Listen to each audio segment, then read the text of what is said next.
Hi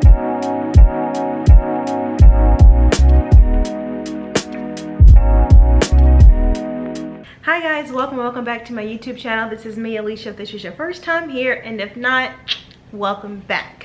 All right guys, we are back with another episode in our Fearless Finance series. You guys know that I try to do a video on some form of finances at least once a month, just so that I can impart my knowledge on you guys, just to give you a little bit more information or another finance source that you could trust. I did an Amazon travel essentials a couple of videos ago and said, hey guys, let me know if you want me to show you or let you know how me and William budget for our vacations. You're like, yes sis, let that be the next finance video.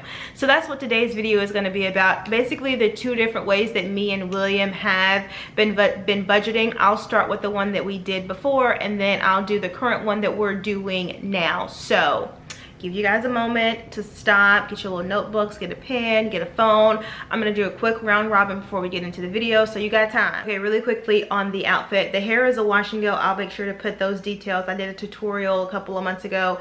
It stayed the same. Products have stayed the same, so I'll put that below. The jewelry is Live in Fearless collection. I'll make sure to put the specifics with the bracelets that I'm wearing. We just got in these thick, chunky gold hoops that we also got in silver. Love them. And then my shirt is super old from Boohoo. Okay, so the two different ways me and William used to budget. The first way, and this was the way that we did when we first got married up until about 3 years ago, and that was when we determined how much money can we afford to travel. We immediately opened a savings account. We said we want this money to be completely separate. We opened a savings account. We renamed that savings account. Online we said travel account, because we wanted to be very clear, this is going to be for travel. We don't want to touch it for anything other than that. We don't want to be tempted to go in for anything else. That's going to be our travel savings account, and that's the account that we still use to this day to put our travel account funds in. So that was the first thing that we did.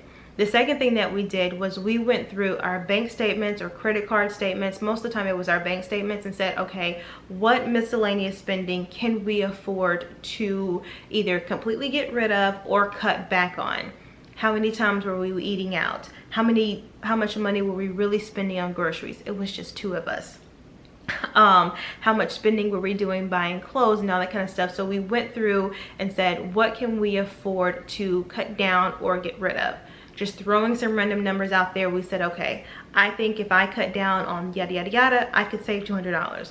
He says, okay, I think if I cut down on yada yada yada, I can save $200. Great, that's $400 a month times 12 months. That's $4,800 that we know that we could save for travel if we just cut down on some of the miscellaneous spending that we were doing. So that was the second thing that we did. Okay, the third thing that we did is that we invest in 2 travel credit cards. There are a ton of travel credit cards out there, and I say just depending on your budget and your travel needs, just research. I'll link 2 or 3 credit card companies that do a really good job with separating, okay, this is what this travel credit card does. I'll put those in the description box. But we decided on 2, the Southwest credit card, and then 2, the Delta credit card. Those are the 2 airlines that we fly the most. If not, I think those are the only 2 that I've ever flown, besides it being a work trip. I just like them. I like the benefits that Chase/Southwest has, free flights. Those points can convert into hotels and flights, and if you have enough points, you can get a companion flight, which means that for the following year, you can pick someone and they can fly free with you for an entire year. So Southwest just made more sense to us. They were also doing like introductory points where the first 60,000 points are free if you spend X amount of money. So that was the third thing that we did, was we got travel credit cards, and we put all of the necessities on there. So all of the bills, all of the groceries, all of the gas, stuff that we were going to have to pay for during the month anyway, we put it all on the credit card, paid it off at the end of the month. And what that did was 2 things. It dramatically increased our credit score, because you had a high balance and then a 0 balance at the end of the month. And we'll get into credit cards later, because that's a whole different spiel, but that's very beneficial when credit card companies and when credit reporting agencies see, you know, $2 grand on the 15th and then paid off on the 25th. It definitely helps. But then also it was able to get us a ton of points that we were able to use to, you know, flight credits and hotels, so that our overall travel bill was a little less because we were doing the legwork throughout the year. So that was the third thing that we did. So those were the 3 things that we did when we first started budgeting to determine how much we're going to travel. Also, if we had any bonuses that came up and we weren't expecting them or anything like that, we would also put that into travel. We just really prioritized travel for us. And so what we did at the end of December, we said, okay, this is how much money is in our travel savings account. These are how many points we have on our Southwest credit card. These are how many points we have on our Delta credit card. Where can we go? And we always like to do 3 different types of trips. We like to do a road trip. So William's a really big driver because he has to do that a lot for work. So we're like, okay, where can we go that we can drive? Now my max is like 5-6 hours max.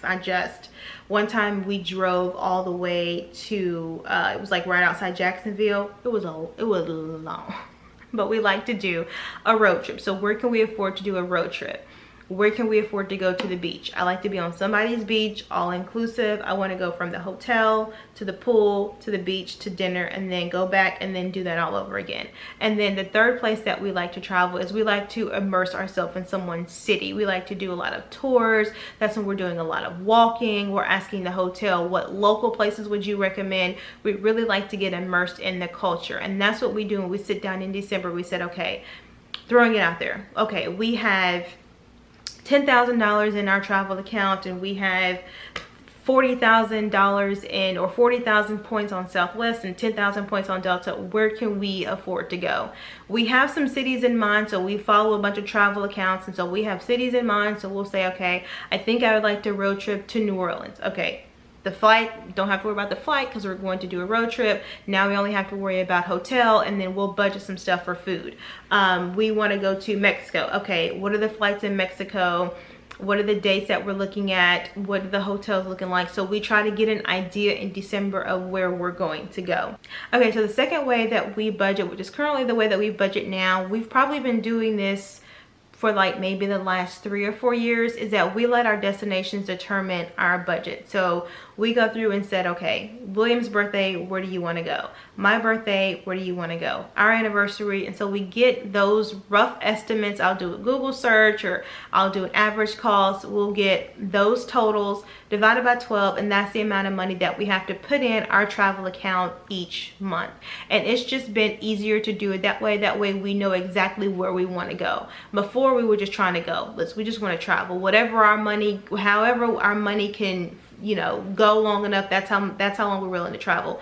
Now that we've been traveling for quite a while, I think we now have certain destinations in mind. Like, okay, I know I want to go to London. This is how much it's going to cost. And so that's been really beneficial for us the last couple of years. What I will say is that even though we have our mindset on traveling on those certain days, we're very flexible. And I think the more flexible you are, whether that is with being able to do the vacation or being, you know, have someone take care of a kid, you know, your kids at the whim, it really helps. And so what I will say is, for example, 2021, we knew that we wanted to go to Greece for our anniversary. We've been looking at Greece. We knew we wanted to do Mykonos and Santorini. So I said, okay, first thing that I do is I'll put a Google flight alert, and that's basically, you go to Google Flights, put in an alert and says, let me know when Birmingham to Santorini is on sale. That's one of the first things that I do whenever we determine where we want to go. Our anniversary is in September. I'm minding my business. I don't know when, I don't know where, I'm being honest with you. Maybe in like March or April, and get a Google flight alert that, and I'm just going to throw out numbers that I don't remember, that, okay, in September, it's going to cost you guys $1,200 to fly to Santorini. Google flight alert, if you go in August, it's $800. We immediately decided, okay, we're going to go in August. Because even though we wanted to go in September and our anniversary is in September, if it's cheaper to go a month before, we're choosing to go a month before. So that's one of the main things, that we don't have our mind set on certain days if a flight or something ends up being cheaper. That's really when we like to be more flexible in our vacations. While we're on the subject of Google Flights and all that kind of stuff, what I will say is that don't be afraid to travel in an off season or non-peak season. Most of the time, depending on where you're going, you're still going to get pretty decent weather, except you're not going to get the ton of crowds, and everything won't be open. All the tours won't be open. But if you're okay to just like randomly you know, walking and randomly going to things on your own, or just whoever you're with, it's definitely beneficial, and it will definitely save you a lot of money that you can then put towards another trip. So that was just one of those little tidbits that I feel I have to tell you. Don't be afraid to travel in off-peak season. So those are the two different ways that we use to determine travel. What I will say is that regardless on what method you use, whether your budget determines your destination or your destination determines your budget, I think it's important to first get the large lump sum of money.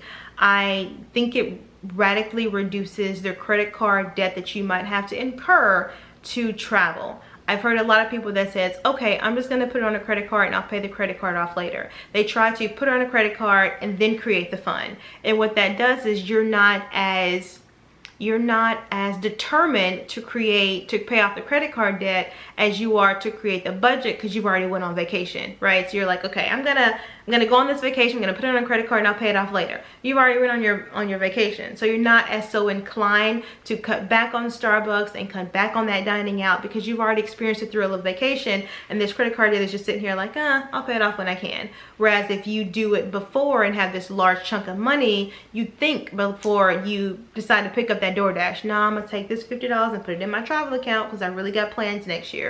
Whatever budget you choose, it still requires a lump sum of money first. So even though now we say, okay, this is where we're going to go, we're saving that money now to be able to go on the trips that we have planned for next year. We want to get that large chunk of money first, and then that helps dramatically reduce any credit card debt that you have, and then it entices you, or it motivates you to cut back on this and to cut back on that. So I will say, whatever method, please get the chunk of change first before you travel, incur the debt, and then are not so inclined to pay the debt off. All right, so guys, we have reached the end of this video. I hope that I have been very informative and knowledgeable about just the two ways that we have budgeted, and then how we budget, and even just like how we book our vacations. I hope that that is beneficial. I will link a couple of the tools that we use to actually book vacations, whether that is Expedia or Google Flights or Luxury Escapes. I'll basically link some of the places that I use to go and book our vacations, in hopes that, you know, that's a good resource for you. So if you have made it this far in the video, you have not subscribed, please don't forget to subscribe. Also click the notification bell so you don't miss any videos from me.